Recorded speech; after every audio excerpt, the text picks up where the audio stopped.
کچھ اس کا پس منظر یوں ہے، یہ جو پورا پاکستان، بنگلہ دیش، ہندوستان اور اس کے ساتھ کچھ ریاستیں، یہ سارا ایک اسلامی ملک ہوتا تھا، اور مسلمانوں نے یہاں اوسطاً 300 سال ایسی پرامن حکومت قائم کی ہے، جس میں ہندو بھی امن سے رہ رہے تھے، سکھ بھی امن سے رہ رہے تھے، اور دیگر مذاہب والے بھی امن سے اس خطے میں رہ رہے تھے، کیونکہ اسلام امن کا مذہب ہے۔ اسلام امن کا مذہب ہے، اسلام امن کا داعی ہے۔ ایسا امن دنیا کے کسی مذہب اور کسی بھی نظام میں نہیں ہے جیسا امن اللہ نے اسلام کی اس بنیاد میں رکھا ہے۔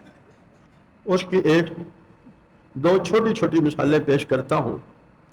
جب مکہ فتح ہوتا ہے تو حضرت خالد رضی اللہ تعالی عنہ چونکہ بڑے بہادر تھے، تو کچھ لوگوں نے آگے بڑھ کر شروع کرنا چاہی، وہ سمجھے کہ یہ حملہ آور ہو رہے ہیں، انہوں نے تلوار چلا دی، تو رسول اللہ صلی اللہ علیہ وآلہ وسلم نے علل اعلان کہا، یا اللہ جو خالد سے ہوا ہے میں اس سے اعلان برات کرتا ہوں۔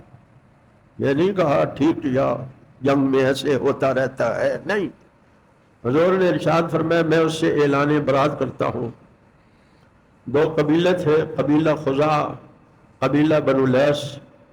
فتح مکہ سے پہلے قبیلہ بنو خزاع نے، قبیلہ بنو لیس والوں نے قبیلہ خزاع کا ایک بندہ قتل کیا تھا۔ فتح مکہ کے بعد ان کو موقع ملا، چونکہ یہ رسول اللہ صلی اللہ علیہ وسلم کے حلیف تھے۔ اب جب مکہ فتح ہو گیا، جو مسلمان ہو گئے وہ تو مسلمان ہو گئے، لیکن باقیوں کو تو پناہ دے دی گئی تھی، باقیوں کو تو پناہ دے دی گئی تھی۔ تو جب قبیلہ خزاع والوں نے اپنے اس بندے کا بدلہ ایک بندہ قتل کر کے، تو نبی کریم صلی اللہ علیہ وسلم نے ان سے اس کی دیت ادا کروائی، حمایتیوں سے دیت ادا کروائی۔ مخالفوں کو آج ہم کہتے ہیں ناک نیچی ہو جائے گی، اصول ہوتے ہیں، اسلام کا یہ امن کا اصول تھا، پیغمبر علیہ الصلوۃ والسلام نے اس کو پورا کیا۔ غیر مذاہب میں اور اسلام میں ایک فرق ہے۔ دنیا کے جتنے بھی مذاہب والے جب غلبہ حاصل کرتے ہیں تو وہ اپنے لیے غلبہ حاصل کرتے ہیں، جبکہ مسلمان جب غلبہ حاصل کرتے ہیں تو نظام اسلام کے لیے غلبہ حاصل کرتے ہیں، اپنے لیے نہیں۔ خیر میں عرض کر رہا تھا 300 سال بڑا عرصہ ہوتا ہے۔ ہندو، سکھ اور مذاہب کے لوگ مسلمانوں کے ماتحت رہتے تھے، ان کی جان، ان کا مال، ان کی عزتیں، ان کے مذہبی پیشوا، ان کی عبادت گاہیں محفوظ تھیں۔